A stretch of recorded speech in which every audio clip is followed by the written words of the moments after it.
The year was 336 BCE. Northern Greece stirred with tension. The city-states that once bled each other dry now looked northward with disdain. Macedonia, rugged, tribal, underestimated, had somehow risen under Philip II, a man of vision and iron. But now he was dead, assassinated at a wedding, and in his place stood a boy, 20 years old, clean-shaven, and proven, named Alexander. The murmurs began immediately. Athens scoffed. Sparta barely blinked. Thebes plotted. Even inside Macedonia, nobles whispered doubts. Alexander had studied under Aristotle, yes. He had ridden into battle as a teen, sure. But Philip had been a giant, both politically and militarily. He had created the phalanx reforms, humbled the Greek world at Kyrenia, and forged an uneasy unity among the Hellenic states. Alexander? He was just the heir. An heir who should have died young. An heir born to a mother, Olympias, whose enemies called her a witch. An heir surrounded by veteran generals, any of whom could have seized the crown. But the boy acted before they could. Within days of his father's murder, Alexander secured the army's loyalty. Not by promise, but by presence. He appeared before them not as a grieving son, but as a commander. He demanded recognition. He reminded them, bluntly, who had ridden beside them in battle, who had bled at Kyrenia. Then he ordered the execution of every rival. Nobles who hesitated were purged. Dissenters vanished. Rumors of involvement in Philip's assassination? Buried. Literally.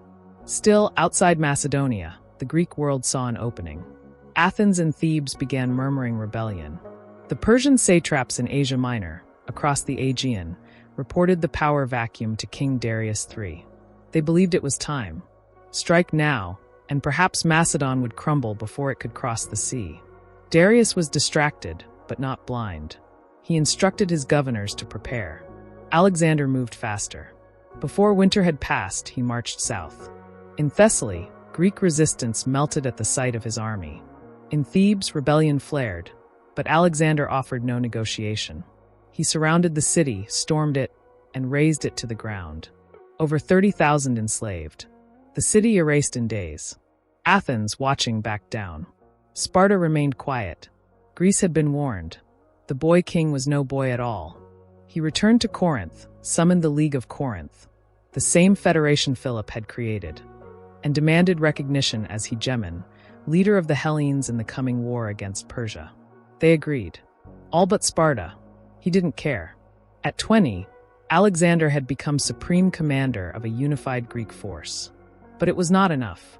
His ambition did not stop at the Hellespont. He wanted to do what no Greek had ever done: invade Persia, topple its king, and destroy the ancient empire that had once torched Athens and ruled Ionia. He began gathering troops: Macedonian phalanxes, Greek hoplites, Thracian horsemen, Cretan archers, engineers, supply caravans, siege weapons. Not just an army, an instrument of will. And as the ships prepared in spring of 334 BCE, Darius still believed the Greeks would turn on each other. That Alexander would drown in politics. That the campaign would fail before it began. That was his first mistake. Because this wasn't Philip's war. It wasn't even Greece's war. It was Alexander's. And he would not fight for land or vengeance. He would fight for history. The ships left Pella in the spring of 334 BCE. Over 100 triremes and cargo vessels carried not only soldiers, but scribes, surveyors, interpreters, and philosophers. It was a calculated crossing, not an invasion by desperation, but a planned strike by a man who knew exactly what he wanted.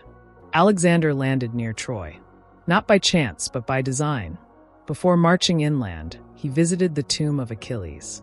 There, he stripped naked and ran around the burial mound. Then, standing before the tombstone, he offered sacrifices, anointing it with oil and garlands. He called Achilles his ancestor, his model. He didn't want to emulate him. He wanted to surpass him. And this gesture, this theatrical act, was more than symbolism.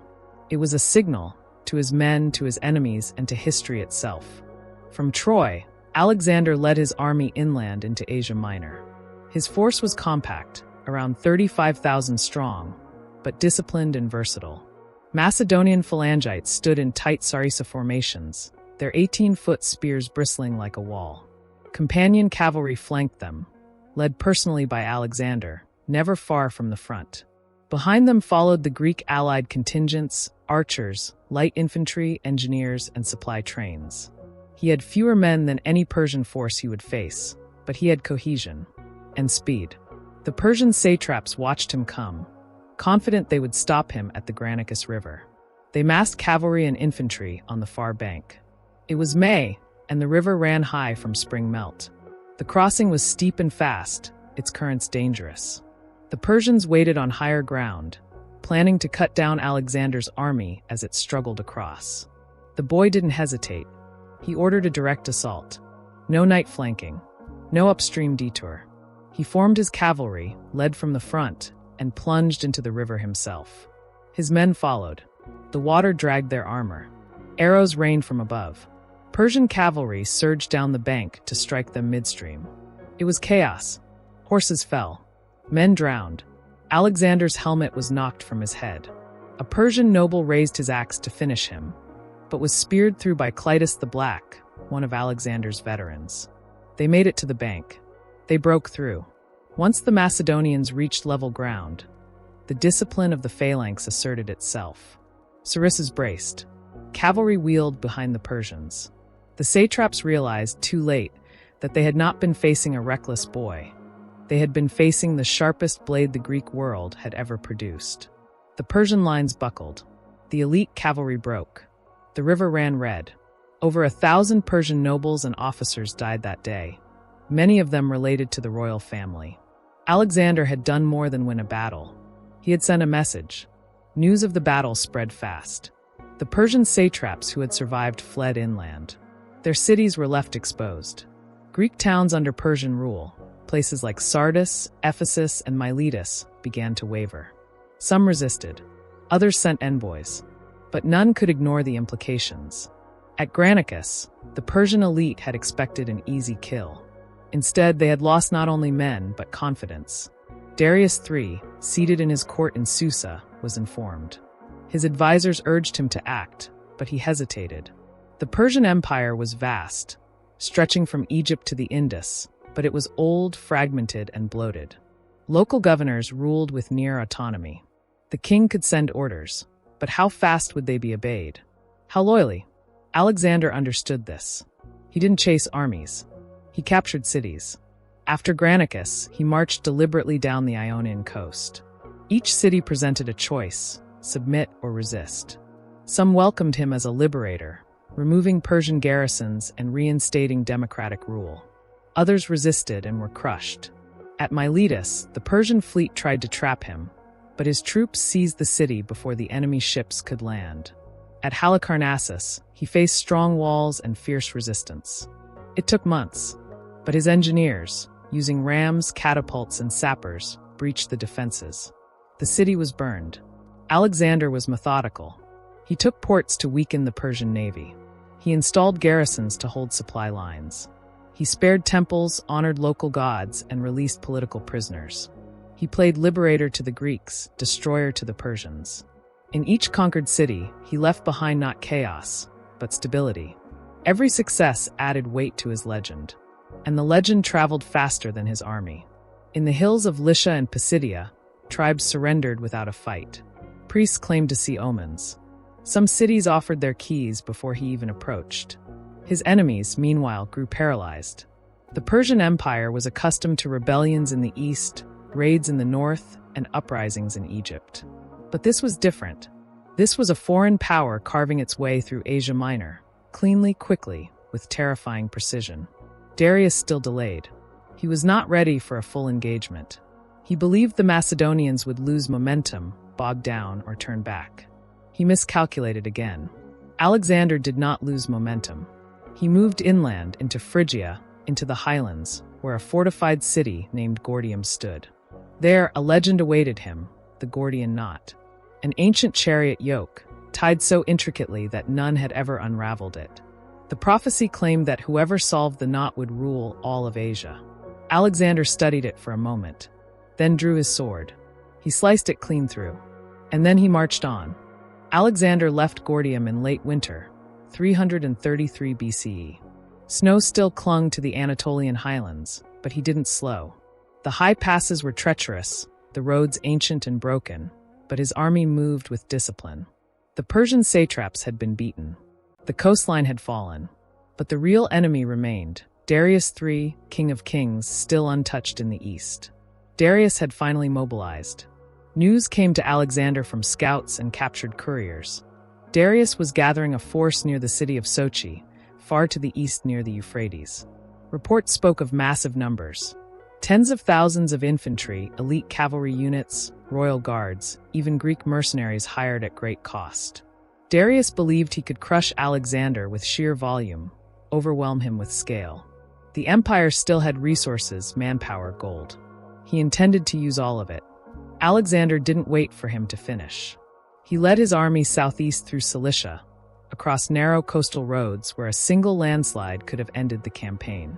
He crossed the mountain passes into the Cilician gates, defiles so steep that only single columns could pass. At one point, he fell gravely ill from exhaustion and cold baths taken too soon. His officers feared he would die. But within days, he was back in the saddle, commanding as if nothing had happened. Meanwhile, Darius had marched north, not realizing Alexander had already cut behind him.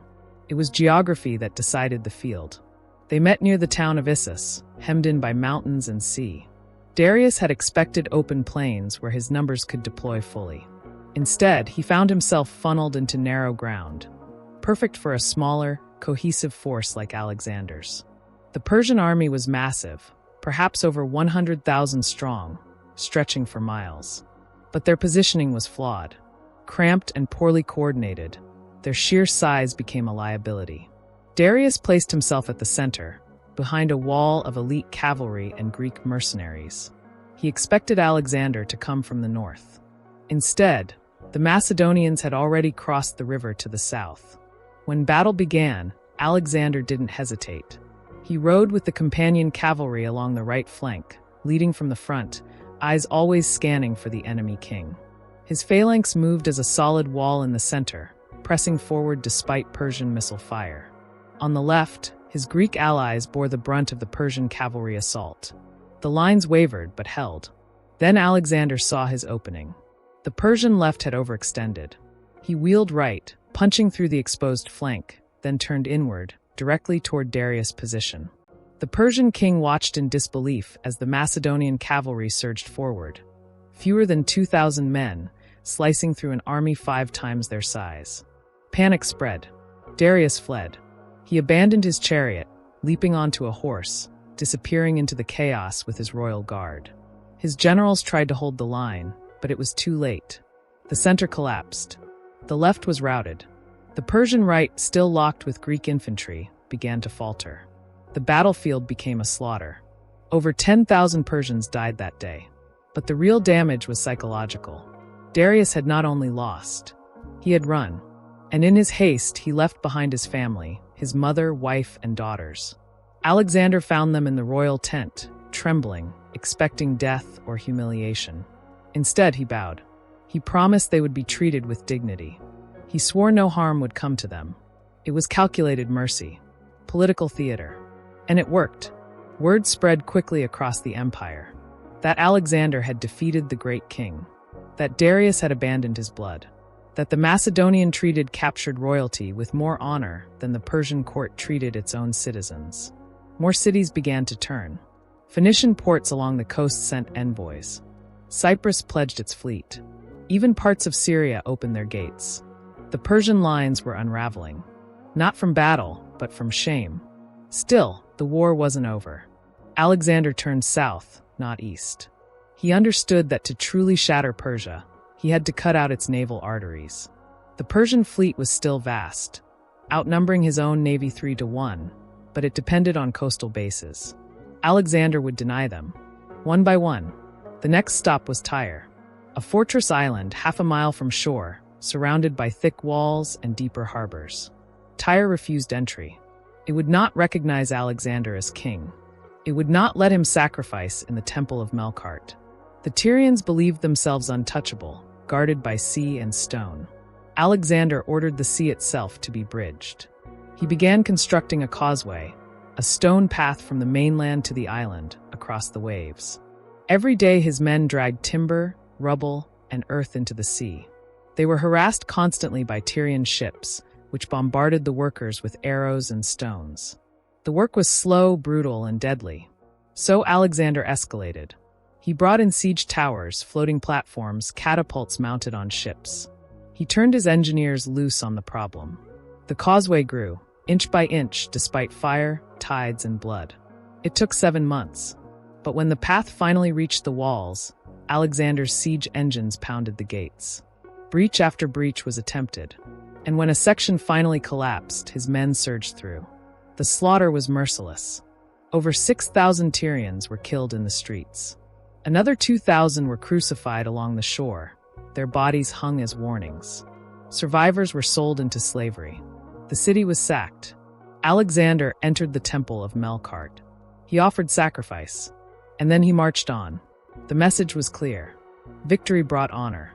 Resistance brought extinction. One by one, the remaining Phoenician cities surrendered: Sidon, Byblos, Arwad. The Persian fleet was starved of its bases. Its garrisons cut off, withered. Naval superiority tilted. The Mediterranean would no longer be Persian. Alexander now stood at the threshold of Egypt, and the Nile was waiting. After Pericles died, what remained was noise. Voices clashed in the Athenian assembly, not over ideals or vision, but over tactics, vengeance, and fear. No one commanded the same respect. No one held the city together. The democracy he had expanded now became a breeding ground for short-term politics and reckless ambition. Cleon rose first, a man of the people, but not of reason. Loud, aggressive, deeply opposed to Sparta, he convinced the Athenians that restraint was weakness. He pushed for harsh reprisals against rebellious allies. In Mytilene, a city that had revolted, the assembly initially voted to massacre all men and enslave the women and children. Only a last-minute reversal spared them, but the message was clear: Athens would not be questioned. Not anymore. On the battlefield, the war became fragmented, fought in regions and colonies, not just between the cities themselves.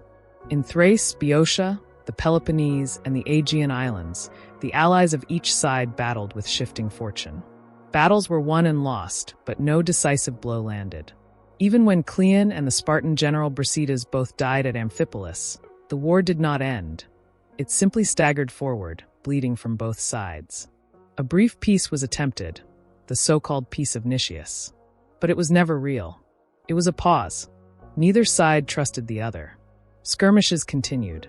Diplomacy failed.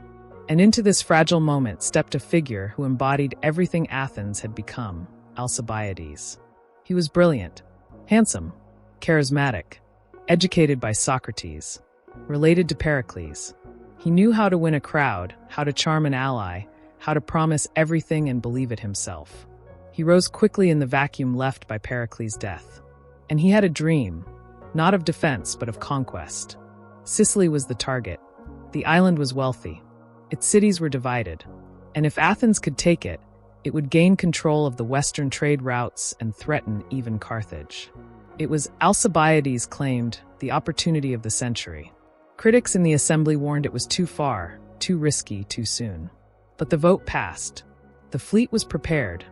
134 triremes, 5,100 hoplites, and thousands of rowers and support troops. The largest expedition Athens had ever sent. It was hubris wearing the mask of ambition. But even before the ships left Piraeus, scandal struck. Statues of Hermes, sacred, protective symbols, were mutilated across the city. Fingers pointed to Alcibiades, accused of impiety and treason. He demanded a trial, but the assembly postponed it. Let the fleet sail first, they said. The matter would be handled later. It would never be handled properly. As the fleet arrived in Sicily, Alcibiades was recalled to stand trial. He fled, first to Argos, then, unthinkably, to Sparta. There, he offered the Spartans everything: inside knowledge, strategy, betrayals. He told them how to counter Athens, how to defend Sicily, how to win the war. Meanwhile, the expedition faltered. Nicias, left in command, had never wanted the campaign. He hesitated, waited, negotiated, delayed, and Syracuse, the target city, rallied. It brought in Spartan advisors. It built walls, countering the Athenian siege. Months passed, then years. Reinforcements were sent. More ships, more men. Then came the final blow. The Athenian fleet, trapped in the harbor, tried to escape. But the Spartans, now present and trained in naval tactics by Alcibiades' advice, blocked the exit. In a brutal series of battles, the entire fleet was destroyed. Those who tried to flee by land were hunted down. Thousands were captured. Most were sent to die slowly in the stone quarries of Syracuse, starved, exposed, forgotten. It was a catastrophe of a scale Athens had never seen. An entire generation of sailors, soldiers, and commanders was lost. The city was stunned into silence. But Sparta was not. Alcibiades had lit a fire. With Persian gold, secured through a devil's bargain, Sparta began building a fleet. It trained its men in naval warfare, copying what had once made Athens unbeatable. Port by port, they began to challenge Athenian supremacy at sea. In Ionia, rebellion spread. In the Aegean, allies defected. The Delian League, battered and bitter, began to collapse. And Athens, once a master of the sea, found itself unable to secure its own lifelines. Even Alcibiades, now falling out with Sparta and briefly returning to Athens, could not stop the unraveling. His return was dramatic, his welcome emotional, but the damage was already done. Athens had overreached. It had spent too much, lost too much, hoped too much. By the late 410s BCE, the empire that Pericles built was no longer expanding. It was surviving barely. Fleets were scattered, fortresses undermanned. Grain shipments from the Black Sea were under threat. The treasury was nearly empty. Sparta, with Persian backing, launched new offensives. It wasn't just about land anymore. They had fleets, real fleets, and they knew where to strike. They targeted Athens' supply lines, its allies, its last remaining ports. And through it all, the assembly in Athens continued to argue. Democracy had become reactive, driven by fear, manipulated by demagogues unsure of its own principles. The power of the people, once its strength, now turned in circles, chasing scapegoats and desperate plans. The war had dragged on for over 2 decades. Generations had come of age under siege. The glory days of the Parthenon and the plays were distant memories. Athens still stood, but each day it stood a little smaller.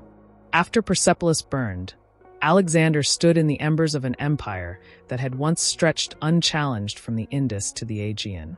Most men would have declared victory. Most kings would have crowned themselves anew, held ceremonies, and ruled from a throne built of their conquests. But Alexander was not most kings. His campaign was not one of land, but of transformation. He did not pause. He turned northeast. Darius still lived.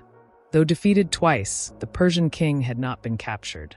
He had fled into the vastness of the eastern satrapies, rallying what was left of loyal governors and tribal lords. For Alexander, this was unacceptable. As long as Darius breathed, the empire remained wounded but not dead. So in the spring of 330 BCE, Alexander marched into Media, then into Parthia. The terrain changed. Wide plains became craggy ridges, green valleys gave way to arid steppe. His army, though victorious, was exhausted. They had marched over 3,000 miles, fought multiple campaigns, endured heat, snow, deserts, and disease. Yet they followed him, because he never asked them to go where he would not lead. They caught up to Darius near the Caspian Gates, the narrow mountain pass that separated the Persian plateau from the Central Asian steppe. But what Alexander found was not the final stand of a king. It was betrayal. Darius had been taken prisoner by his own men. The satrap Bessus, a cousin of Darius and commander of the Bactrian cavalry, had turned on him. Seeking power, he had arrested the great king and declared himself ruler of Persia in the east. But as Alexander's forces approached, Bessus panicked. He stabbed Darius and fled deeper into Bactria. Alexander found the dying king in a cart, abandoned in the dust. He didn't gloat. He didn't mock. He draped his cloak over Darius' body, offered proper rites, and ensured he was buried with honors in the royal tombs. He even punished the traitors, later hunting down Bessus across Central Asia and executing him. The gesture was not just respect, it was strategy. By burying Darius as a king, Alexander inherited not just the empire, but the legitimacy of its throne. He would not rule Persia as a conqueror. He would rule it as its rightful successor. And that required more than swords. He began wearing the Persian robe. Not in place of the Macedonian armor, but alongside it. At banquets, he reclined in the Eastern fashion. He demanded proskynesis, ritual prostration, from his Persian subjects, a practice alien and offensive to his Macedonian officers. Many balked. They believed their king was abandoning them, becoming soft, becoming foreign. But Alexander had a vision. He didn't want to impose Greece on Persia. He wanted to blend the two.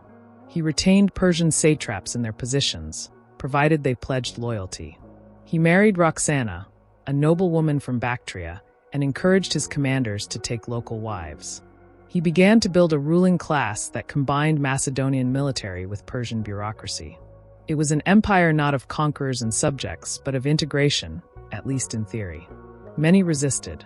At the Sogdian Rock, a nearly vertical fortress in the mountains of modern Uzbekistan, rebels gathered to resist him.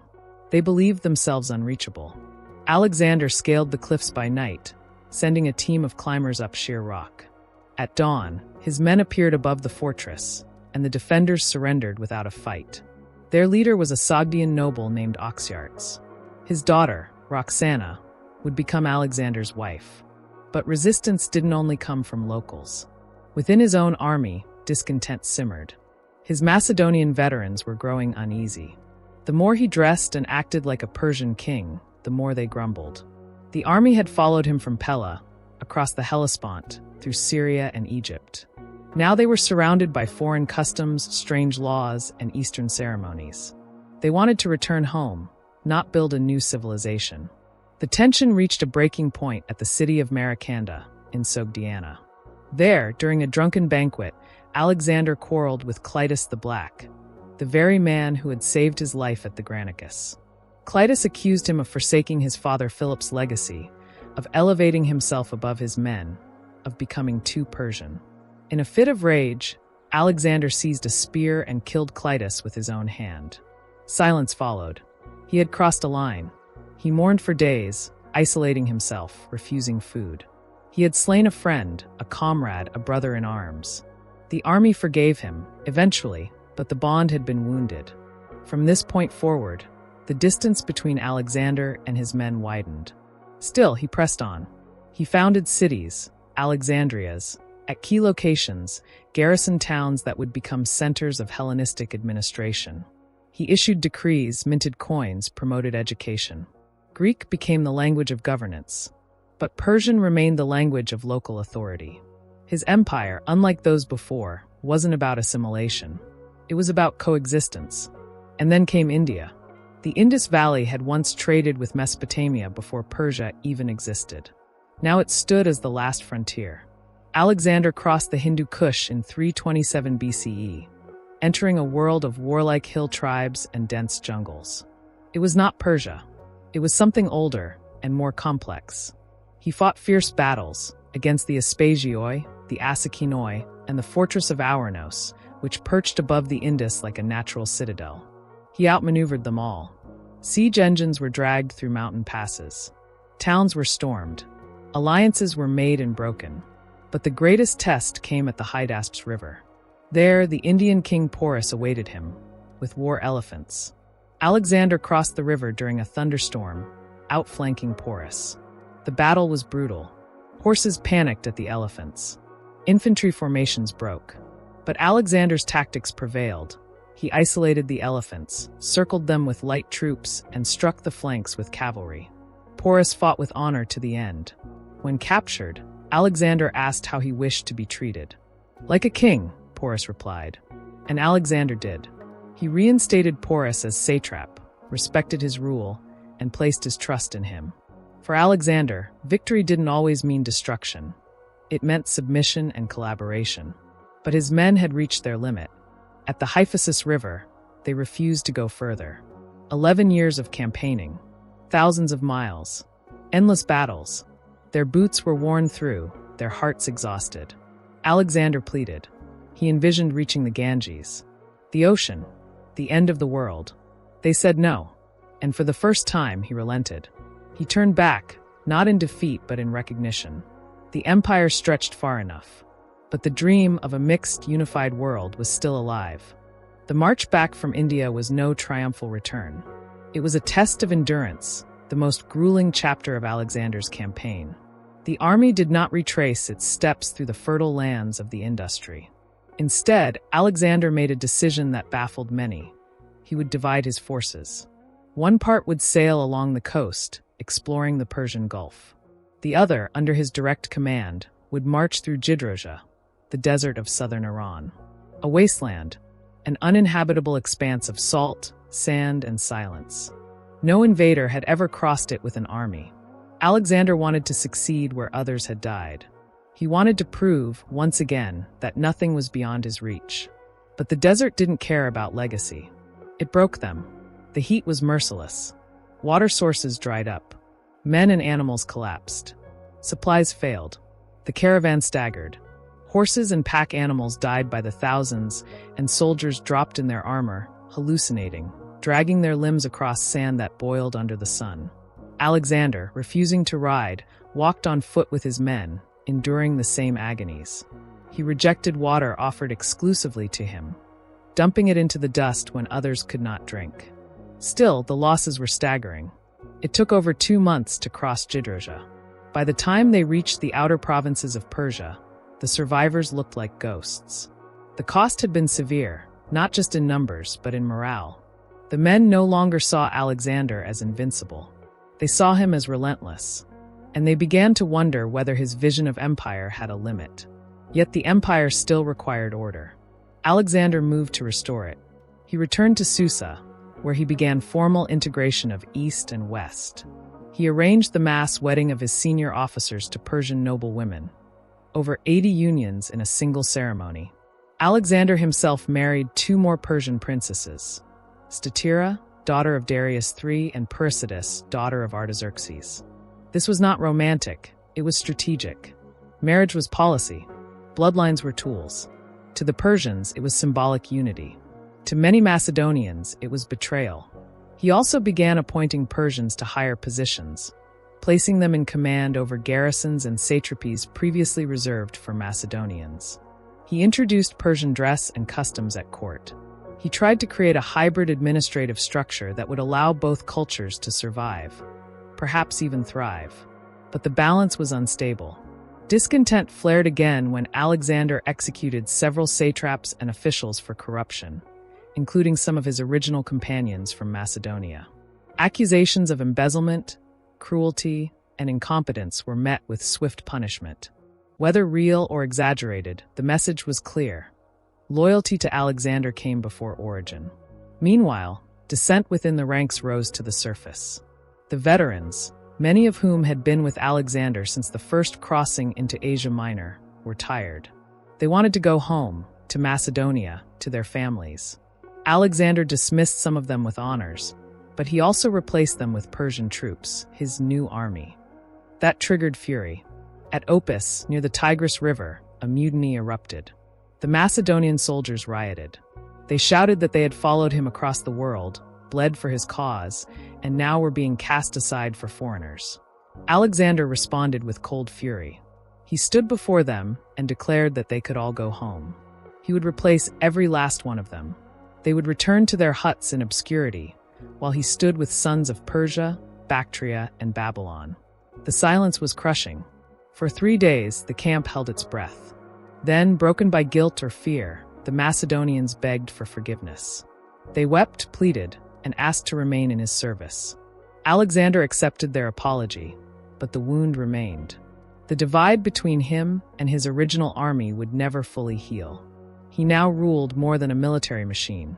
He ruled an empire with dozens of languages, gods, currencies, and customs. And to administer it, he needed a capital. He returned to Babylon in 323 BCE. It was the most ancient city in the known world, a city of temples, astronomers, libraries, and walls so thick chariots could ride along their tops. Alexander began making plans. New administrative centers, trade routes, garrisons, universities, and docks.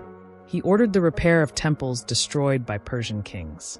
He received envoys from India, Arabia, Carthage, and even distant Rome. The world was coming to Babylon. He also began amassing a new fleet. Ships were built on the Euphrates and Tigris, dragged across land to the sea. He planned to sail around the Arabian Peninsula, map the Persian Gulf, and open new routes to the Red Sea. His ambition was limitless, but his body was not. In June of 323 BCE, at the age of 32, Alexander fell ill. He had been feasting, drinking, perhaps too much. He developed a fever, then pain, then paralysis. Over the next 10 days, he grew weaker. He could no longer speak. He was carried from bed to bed, too weak to rise. His generals crowded his chamber, awaiting a final word. They asked, "To whom do you leave the empire?" He whispered, "To the strongest." Then silence. And death. The world stopped. His body did not decay immediately, according to ancient accounts, leading some to believe he had become divine. But with no heir, only an unborn child in Roxana's womb, the question of succession plunged the empire into chaos. His generals, Perdiccas, Ptolemy, Seleucus, and Antigonus Cassander, divided the world among themselves. They claimed to be stewards, but they became kings. Wars followed. The unity Alexander had built shattered in less than a generation. But the consequences of his conquest could not be undone. The Greek language spread. The Hellenistic kingdoms flourished from Egypt to Bactria. Cities like Alexandria became cultural giants. Mathematics, medicine, astronomy, and philosophy all found new homes in eastern lands. And Alexander? He became a myth. In Egypt, he was worshipped. In Persia, remembered. In Greece, debated. In India, recorded in legend. A man who crossed the world not to destroy it, but to fuse it. A king who burned empires but planted cities. A general who fought from the front, bled with his men, killed his friend, and died in a foreign palace before reaching home. But his crushing victory, begun at Granicus, sealed at Gaugamela, had done more than end an empire. It had reshaped civilization. Forever. After his death in 323 BCE, Alexander's body became a relic of power. His generals understood that possession of his remains meant more than sentiment. It meant legitimacy. Perdiccas, appointed regent, ordered the construction of a massive, mobile funerary carriage, a golden chariot with vaulted roofs, jeweled columns, and sculpted lions. It took 2 years to build. But while it was en route to Macedonia, Ptolemy, one of Alexander's closest generals, intercepted it in Syria and diverted it to Egypt. There, in Memphis and later in Alexandria, Alexander's body was entombed in a glass sarcophagus. For centuries, rulers, emperors, and conquerors would journey to see it. Julius Caesar wept before the remains. Augustus offered tribute. Even Caligula stole Alexander's breastplate. But eventually, in the chaos of late antiquity, the tomb vanished. Today, its location remains one of the great unsolved mysteries of history. Yet while his body faded from view, his legacy did not. The empire he left behind was not a political entity, it was a cultural tide. His generals, the Diadochi, tore the territories apart in decades of brutal civil war, known as the Wars of the Successors. They betrayed, assassinated, and slaughtered one another in the name of controlling pieces of what Alexander had united. Perdiccas, attempting to hold the empire together, was killed by his own troops. Antigonus declared himself king in Asia, but was killed at Ipsus. Cassander took Greece, but died of disease. Ptolemy carved out Egypt and founded a dynasty that lasted 3 centuries. Seleucus took Persia, Mesopotamia, and much of the East. His empire stretched from Syria to the borders of India. But none of them were Alexander. And yet, all of them ruled in his shadow. They adopted his model, founding new cities, encouraging Greek settlement, embracing Persian customs. Hellenistic culture, a blend of Greek language, science, art, and administration with local traditions, spread like wildfire. In the East, Greek philosophers debated with Hindu sages. In Bactria, coins bore both Greek and Aramaic inscriptions. In Alexandria, scholars from every corner of the known world gathered in libraries and temples to copy texts, debate ideas, and preserve knowledge. Alexander's campaign, though military in origin, had catalyzed something far greater. The Greek language became the lingua franca from the Mediterranean to the industry trade routes expanded. Silk moved west. Spices flowed east. Sculptures of the Buddha, created centuries later in Gandhara, bore the muscular, draped robes of Hellenistic style. Zeus was translated into local forms. In Afghanistan, Greek kings ruled for generations, speaking Greek, minting Greek coins, building Greek theaters. The Hellenistic world was not unified, but it was connected. Egypt, under the Ptolemies, became a scientific powerhouse. The Library of Alexandria grew to hold hundreds of thousands of scrolls. Eratosthenes calculated the circumference of the Earth with astonishing accuracy. Aristarchus proposed that the Earth revolved around the sun. Surgeons dissected corpses. Engineers built automata. Poets composed new epics. In Pergamon, the altar of Zeus stood as a marvel. In Seleucia, astronomers tracked planetary movements. In Ai Khanum, along the Oxus River, gymnasiums stood beside Zoroastrian shrines. The cross-pollination of ideas, forms, and governance birthed a new world. Not Greek, not Persian, something in between. But for all its brilliance, the Hellenistic age was born in blood. Tens of thousands had died in Alexander's campaigns. Cities had been burned. Civilizations disrupted. Tyrants had been installed. Generations had been uprooted. His victories were crushing in more ways than one. What he broke could not always be mended. What he built could not always endure. By the time Rome began its eastern conquests in the 2nd century BCE, the Hellenistic kingdoms had already begun to weaken. Infighting, ambition, and overstretch had frayed the seams. Macedonia fell first, then the Seleucids. Finally, Egypt, once the richest of them all, became a Roman province in 30 BCE after the death of Cleopatra VII, the last Ptolemaic monarch. And yet, even under Roman rule, Alexander's influence remained. Roman generals modeled themselves on him. Pompey, Caesar, Trajan, they all read his campaigns, mimicked his tactics, measured their ambitions against his. His biography, compiled and recompiled over centuries, became a manual for kings. In the Islamic world, he was reimagined as Iskandar, a wise philosopher king. In the East, he appeared in the Persian Shahnameh. In the West, he inspired Renaissance thinkers and Enlightenment scholars. No one could replicate what he had done, because Alexander had done something no other man in history ever achieved. He forged a legacy not through static empire, but through perpetual transformation. His march had ripped open the known world and stitched it back together with a new thread. He had crushed not just armies, but the very idea that East and West must remain separate. He had walked into the courts of pharaohs, the temples of Babylonians, the fortresses of Persians, and declared them part of a single narrative, his own. And it began the moment he crossed the Hellespont, with fewer than 50,000 men, against an empire of millions, in the shadow of his father, at the edge of the known world. At 20, and when he died 12 years later, he had not only defeated that empire, he had transformed it, buried it, and seeded a new age in its ruins. The Age of Alexander.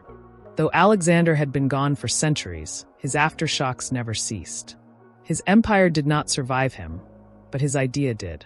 Not in marble monuments or proclamations, but in the way borders blurred.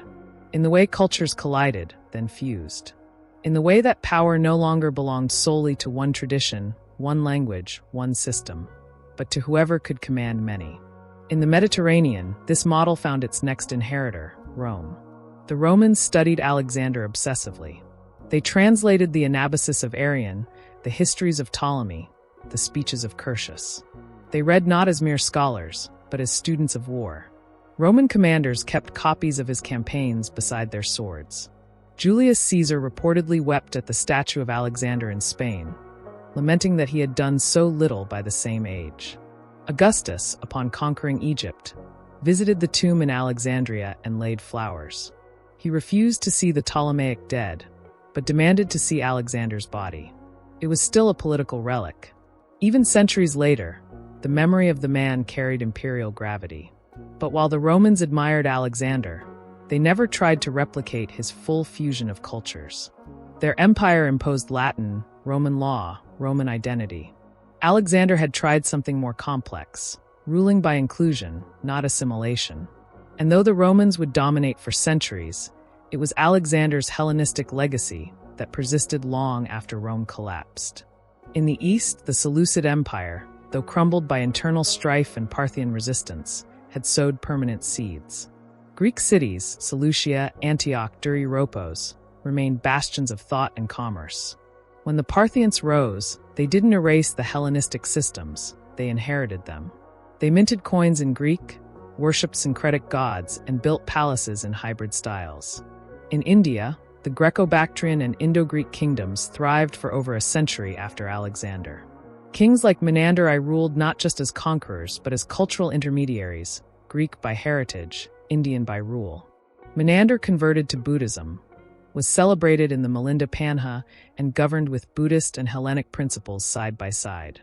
In Gandhara, Greek sculptors depicted the Buddha not as a symbol, but as a robed, idealized man with Apollo's features.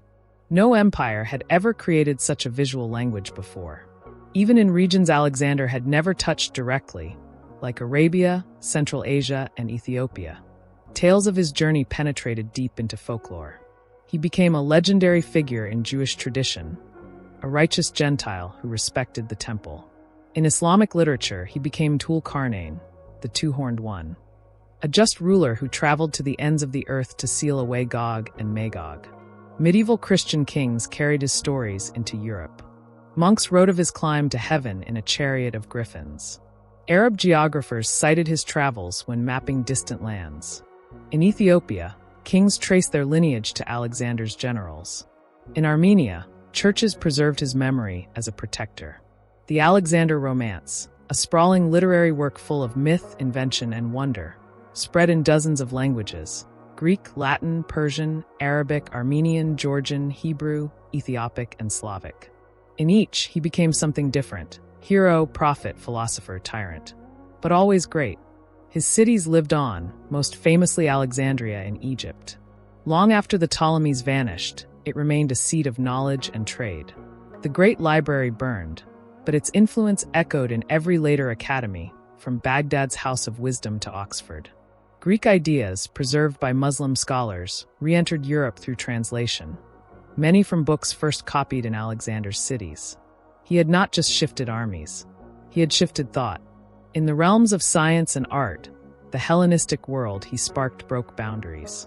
Euclid compiled the elements in Alexandria. Archimedes built his theories with knowledge spread through Alexander's roads. Hero of Alexandria created early steam engines. Medicine advanced. Astronomy expanded. Maps grew more accurate. The known world doubled in size, because one man had refused to accept limits. And perhaps that was the key. Alexander's conquests were not about territory. They were about possibility. Where others saw borders, he saw bridges. Where others saw enemies, he saw material. His army had been forged from a kingdom considered peripheral. His victories had shattered the mightiest power of the age. And his vision had redefined what it meant to rule, not just to govern people, but to reimagine them. No one had done that before, and none would quite do it again. Napoleon tried, carrying a copy of Alexander's campaigns in his saddlebag, marching through Egypt with dreams of Eastern Empire. But he failed to unify East and West. Hitler obsessed over conquests, but wrought only destruction. Modern leaders quote Alexander, but cannot match him, because his victories were not measured only in battles, but in permanence. The world after Alexander was irreversibly changed. In 334 BCE, when he crossed into Asia, Greece was a collection of bickering city-states, and Persia an empire of weary grandeur. By 323 BCE, a new world had emerged, defined by speed, scale, and synthesis. Borders had moved. Languages had mixed. Cities had risen in deserts. And an idea had taken root. That greatness was not inherited, but made. Earned in battle, yes, but sustained by vision. Alexander's crushing victories, Granicus, Issus, Gaugamela, were only the beginning. They opened doors. What he did next, building cities, bridging cultures, reshaping gods and kings alike, was the true conquest. His death at 32 froze his legend in time. Had he lived longer, perhaps he would have reached the Atlantic, or China, or been consumed by the very hybrid world he created. But as it stands, he remains untouched, an eternal figure, not of conquest alone, but of what comes after it. A man who walked into myth not through stories, but through action. A name spoken in every corner of the known world. A king, a god, a killer, a dreamer. Alexander the Great. the boy who wasn't supposed to win anything, and instead rewrote history itself. Centuries passed, but the shadow of Alexander stretched onward, not as a memory to be mourned, but as a mold by which rulers measured themselves. He became the standard, not just for warfare, but for transformation. His image was everywhere, carved in marble, cast in bronze, stamped in silver, etched into coins found from Sicily to the banks of the Ganges. His face changed with the cultures that worshipped him. Clean-shaven and godlike in Greece, horned and celestial in Persia, crowned and majestic in Asia. But those images weren't just flattery, they were strategy. For generations, kings who ruled in the lands he had conquered kept his iconography alive to maintain their legitimacy. In Egypt, the Ptolemies portrayed themselves as successors, dressing in pharaonic robes while still writing in Greek. In the Seleucid East, cities continued to celebrate Alexander's founding rites for a century after his death. And in India, Greek kings struck coins bearing both the Greek alphabet and the Brahmi script. Images of Heracles on one side, elephants or lotus flowers on the other. These were not contradictions. They were the continuation of his vision. By mixing symbolism, language, and ritual, Alexander had invented a model of multi-ethnic imperial power that would endure for 2 millennia. The Roman Empire, the Sassanid Empire, the Islamic Caliphates, the Byzantine world, all in some way mirrored his approach. Unified under one rule, but diversified in practice. Yet, for all the lasting influence of his policies and conquests, it was the idea of Alexander that proved most enduring. He became legend. Not metaphorical legend, but literal. The Alexander Romance, a fusion of historical fragments, folklore, and literary invention, spread through Europe, Asia, and the Middle East like wildfire. In the West, he was transformed into a chivalric hero. In Persia, he was a king touched by prophecy, a restorer of balance. In Islamic tradition, he became Tul Karnain, the two-horned one who journeyed to the edge of the world and walled off the apocalypse. In Coptic Christian texts, he was a defender of the faith. In Ethiopia, he was claimed as an ancestor. In medieval Russia, he was counted among their ancient protectors. This was not the historical Alexander, the tactician, the ruthless general, the imperial engineer. This was something larger, an archetype, a world strider, a culture bringer, a man who went where none dared and returned changed. But unlike the heroes of myth, Gilgamesh, Heracles, Odysseus, Alexander had walked the earth in flesh. He had led charges, sacked cities, conversed with sages, married across borders, and died young but whole in purpose. The myths only gilded what was already unbelievable. His truth had already bordered on fiction. And for those who studied war, he remained scripture. His battles, above all, continued to be dissected by generals. His decision at Gaugamela to fake a flank and break through the center was still taught in Roman military academies. His use of siege towers at Tyre became the blueprint for medieval engines. His integration of cavalry, infantry, engineers, and psychological warfare was centuries ahead of his time. No general had ever campaigned so far, in so many climates, against such diversity of enemies, and won every time. Even his greatest opponents, Memnon, Darius, Porus, were remembered largely because of him. Their greatness was framed in opposition. Their names lived only because they resisted him with dignity. Still, historians have not forgiven everything. He burned Persepolis. He crucified thousands at Tyre. He executed Parmenion, a man who had served both him and his father. He killed Clitus in rage. He drank heavily. He pushed his men beyond endurance. He transformed willingly into something many of them feared, an Eastern monarch with godlike airs. But perhaps that, too, was the cost of magnitude. He could not have done what he did by remaining small. Had he stayed a Macedonian prince, had he satisfied himself with Greece, had he simply replaced Darius rather than reinvented the empire, he would not be remembered. He would be another king, another name on a stone. Instead, he built a world, and that world, while fragile, survived him. Not as an empire with borders, but as a current of culture that flowed through the next 1,000 years. It flowed in the architecture of Buddhist stupas in Afghanistan built with Corinthian columns. In the scientific texts translated in Alexandria's library, then carried through Baghdad to Toledo. In the coins unearthed in Uzbek riverbeds, bearing both Zeus and local sun gods. in the astrological manuscripts of Persia that quoted Aristotle, in the theater traditions of Syria that adapted Greek tragedies, in the grammars of Sanskrit and Greek scholars, working side by side in Bactrian academies. Even in failure, he created momentum. His empire fractured, yes. His vision was never fully realized, true. But the patterns he carved into the world's geography, economy, and imagination endured longer than most kingdoms. And though the successors he left behind fought over pieces, they could never replicate the whole. Because the whole was not just an empire. It was a phenomenon, one that had begun with a single decision. A 20-year-old king crossing the Hellespont, chasing the ghost of Achilles, daring to challenge the greatest empire on earth. A boy declared too young, too wild, too vain. A prince shaped by Aristotle and hardened by war. A man who, by 32, had seen the ends of the known world, and made the world, in turn, remember his name. Alexander was not great because he ruled. He was great because he redefined what ruling could be. Not merely to govern territory, but to shape time, to bend memory, to alter not just politics, but the pattern of civilization. And in doing so, he ensured that no one, before or after, could ever forget him. Even as the dust of empire settled over his scattered lands, the resonance of Alexander's conquests rippled through the fabric of global history in ways both visible and subtle.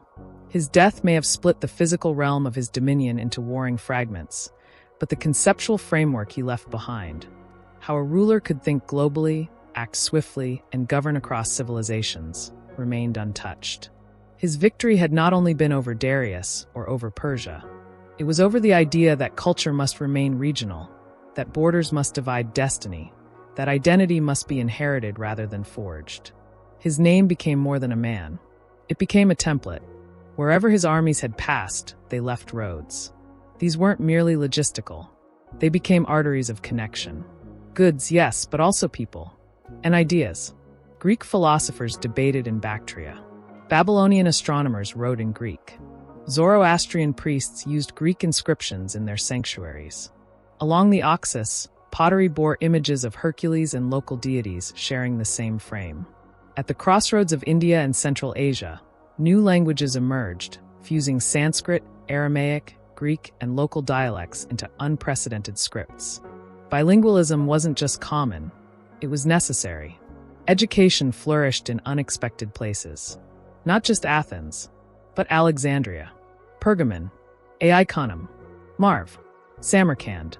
Where Alexander's successors held power, they funded libraries, academies, temples, and marketplaces. They trained local elites not as subordinates, but as partners. The curriculum may have been Greek, but the students were Persian, Egyptian, Syrian, Indian. And in learning to read Aristotle, they wrote their own futures. Even warfare changed. Before Alexander, most armies fought seasonally, regionally. Conquests were often about tribute, not transformation. But after him, ambition itself expanded. His rapid strikes, deep penetrations, and integration of specialized units forced a rethinking of logistics, strategy, and mobility. Roman generals studied him not just for tactics, but for vision. The campaigns of Scipio Africanus, Caesar, and even Trajan all bore echoes of Alexander's daring. But where his influence lingered longest was in the minds of those who came after. Not just kings and generals, but poets, prophets, scribes. The legend of Alexander became a canvas for every culture's ideals. The Persians, despite his burning of Persepolis, reimagined him in later centuries as a just ruler, a great Shah who brought order. The Syriac Christians portrayed him as a ruler who bowed before divine will. The Quran's Tul Karnain traveled to the ends of the earth, built iron gates to trap chaos, and sought wisdom across continents.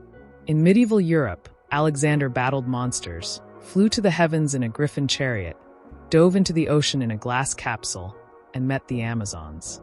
Each story said more about the people telling it than about the man himself. But the common thread was clear. This was no mere mortal. This was someone who had breached the boundaries of what human ambition was believed capable of.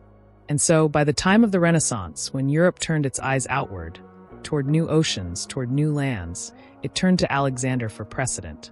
Explorers invoked his courage. Cartographers charted lands as if retracing his steps. Kings once again saw eastward conquest as a birthright, and colonizers misunderstood his synthesis as domination. But the real Alexander hadn't simply conquered. He had observed. He had listened, adapted, blended. He had worn Persian robes, eaten local food, married across lines of culture. He had built cities where local markets thrived and temples stood side by side. Zoroastrian fire altars and Greek shrines, Buddhist stupas beside gymnasiums. He had understood that ruling the known world meant not making it uniform, but making it possible to live together within a single frame. That frame had cracks, and often blood filled them, but the structure endured. Even today, the remnants of that world whisper from ruins and stones. In Alexandria's old harbor, fragments of the ancient Pharos lighthouse still sit beneath the sea, once the tallest structure on earth. In Iraq, layers of Babylon's palaces remain beneath the sand, where Alexander once planned canals and roads. In northern India, Buddhist monasteries still echo the design of Greek colonnades. In the mountains of Tajikistan, inscriptions in Greek script trace the borders of forgotten satrapies. Archaeologists have uncovered coins with the face of Alexander minted 200 years after his death, his name a brand that still held weight. They've unearthed mosaics in Roman villas of him charging into battle at Issus. Medieval maps called Unknown Eastern Lands the kingdoms of Alexander. Even today, there are towns in Afghanistan, Iran, Egypt, Turkey, and Iraq named Iskandaria, Alexandria by another tongue. His name adapted, like his vision, because Alexander wasn't just a conqueror of lands. He was a conqueror of time. Most empires vanish. Most rulers are footnotes. But Alexander, because he moved so far, because he moved so fast, because he dared to touch the divine and yet remained achingly human, became eternal. He had faults. Many. He killed old friends. He grew paranoid. He chased immortality through blood and flame. But he also planted seeds, literal and philosophical. And those seeds grew, even in soil that should have rejected them. His victory wasn't just over an empire. It was over inertia, over the belief that the world must remain as it is. Alexander proved it didn't have to. That a man, just one, could redraw its lines, speak its tongues, and imagine its future differently. And in that victory, he carved his name not only into stone, but into the shape of civilization itself.